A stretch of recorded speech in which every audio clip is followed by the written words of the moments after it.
जितेंद्र आव्हाड यांनी वाल्मिक कराडबाबतचा एक video tweet केलेला आहे, ज्यात 29 जून 2024 रोजी महादेव गीते याच्यावर वाल्मिक कराडच्या सांगण्यावरून हल्ला झाल्याचा आरोप करण्यात आलेला आहे। तर जखमी इसमाचा अंबाजोगाई मेडिकल कॉलेजमध्ये उपचार घेत असतानाचा व्हिडिओ देखील आव्हाडांनी शेअर केलाय।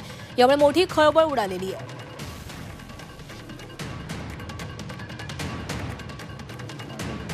तर जितेंद्र आव्हाड नेमकं काय म्हणालेत पाहूयात। 29 जून 2024 रोजी महादेव गीते याच्यावर वाल्मिक कराडच्या सांगण्यावरून हल्ला झाला। जखमी इसमाचा अंबाजोगाई मेडिकल कॉलेजमध्ये उपचार घेताना दिनांक 2/7/2024 रोजी महादेव गीते यानं बनवलेला हा व्हिडिओ आहे।